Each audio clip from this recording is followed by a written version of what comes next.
Hey, in this video I'm going to talk about the concept of collective consciousness,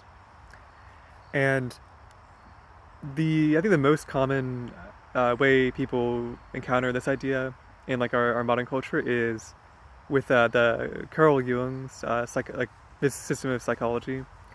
where he talks a lot about the collective unconscious. But what I'm talking about is maybe a little more. I think it goes in a slightly different direction than that because I'm essentially talking about like a conscious, like a collective conscious rather than a collective unconscious. And there is a big difference between those two things because the collective unconscious, at least in my understanding, is like a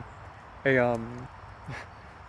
of like a reservoir of knowledge and like patterns,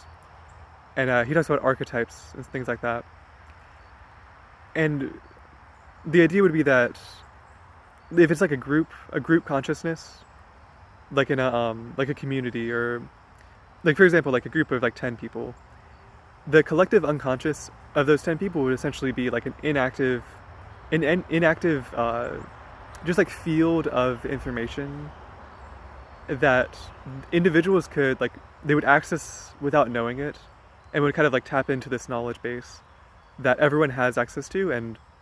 through like coordinating their use of the knowledge, they could like work together on a project or just form like a cultural understanding between each other. But what I'm talking about is a little more complex because um, it's essentially the same pattern, but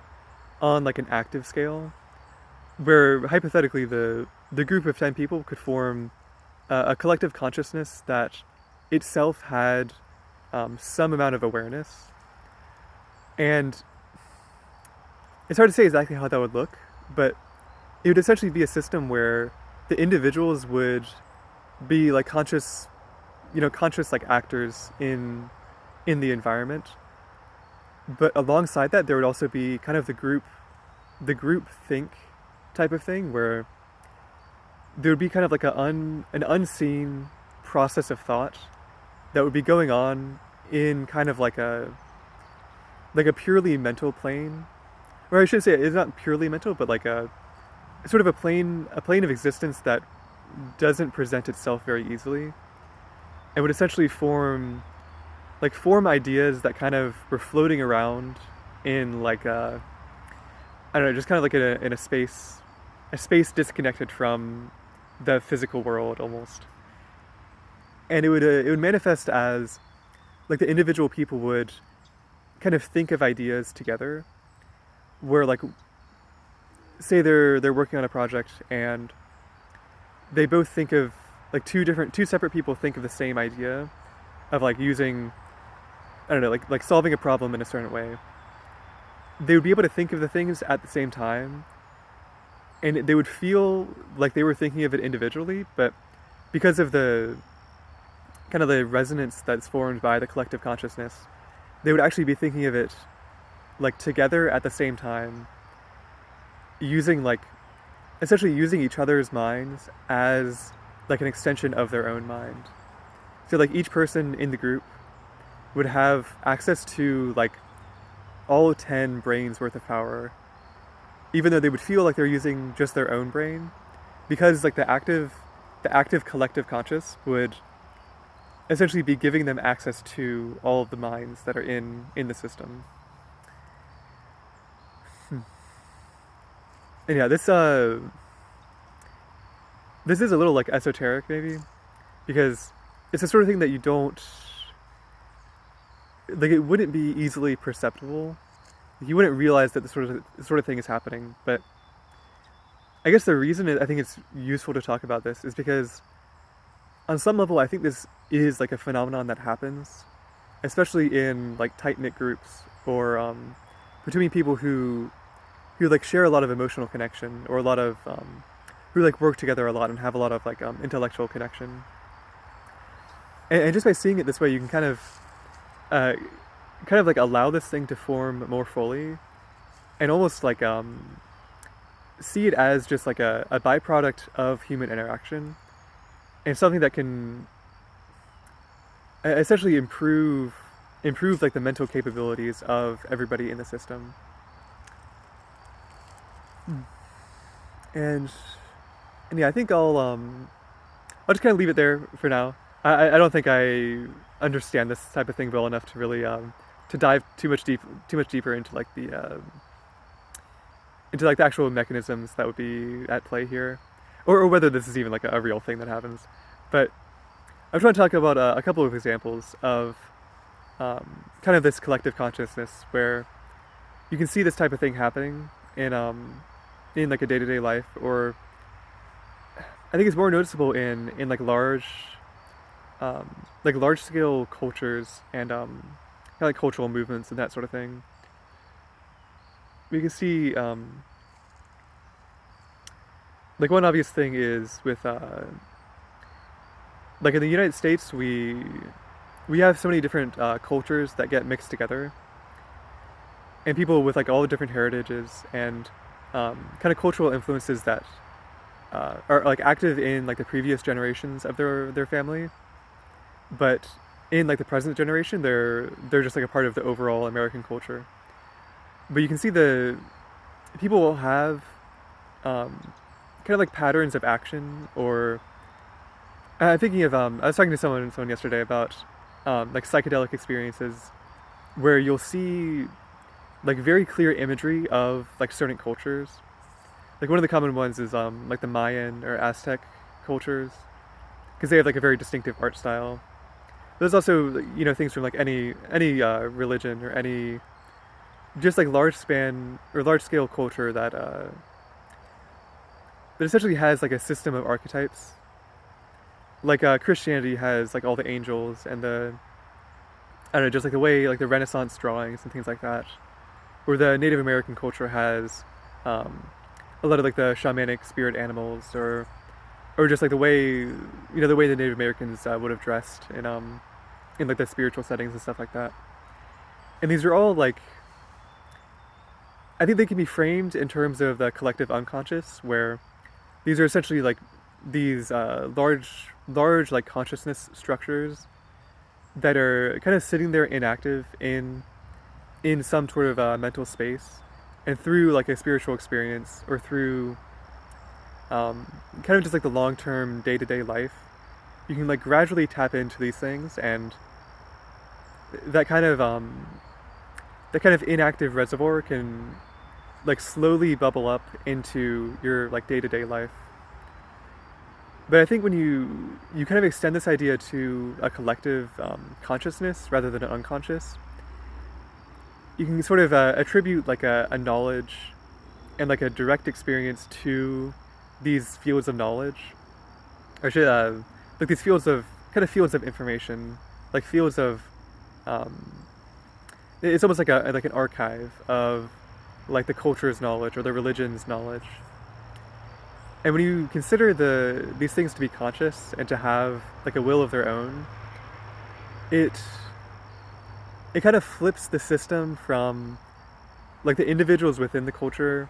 accessing these things versus, and it flips it to the, I want to make sure I say this correctly. It's like this large scale system like choosing which individuals to channel its knowledge through, or like knowledge or like consciousness or like desire to act in the world. And I think this is kind of moving towards a description of like gods and angels and that type of like kind of like non-physical entity, because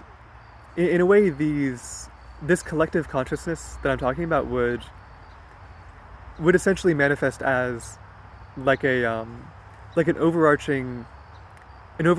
will that would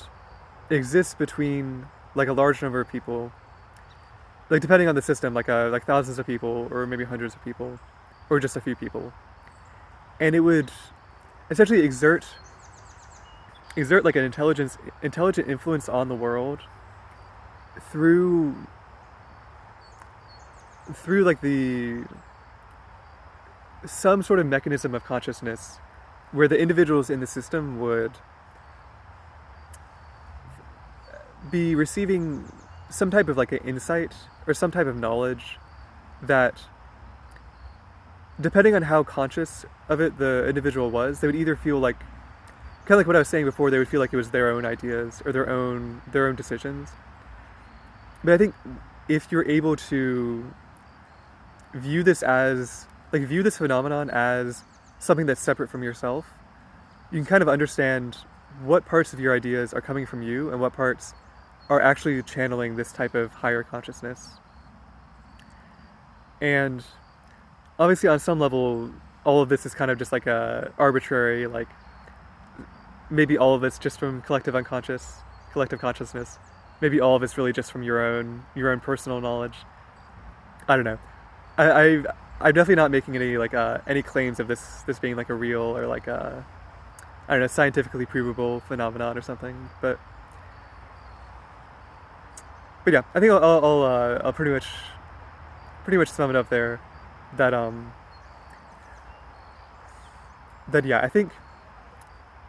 yeah, as like a summary, I'm essentially providing like an extension to the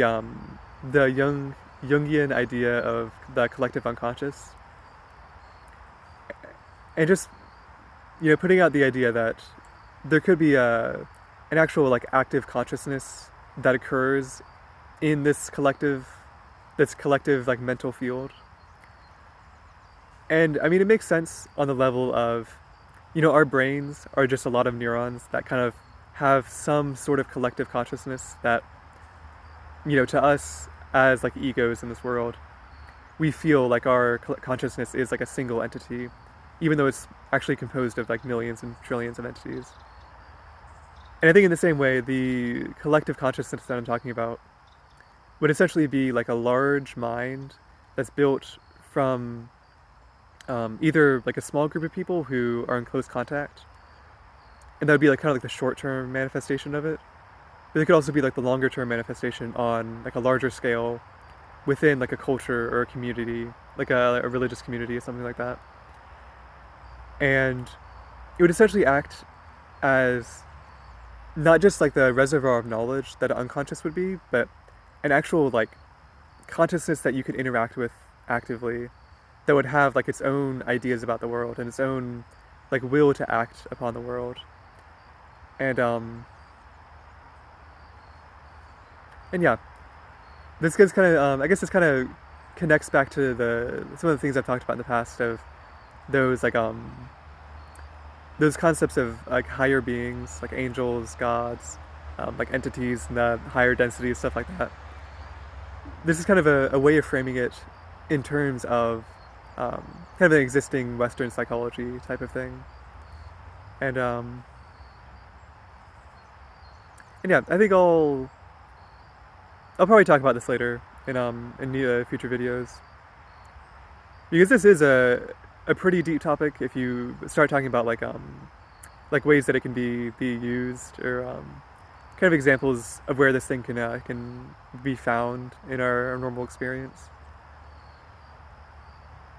But I think that's about it for this video.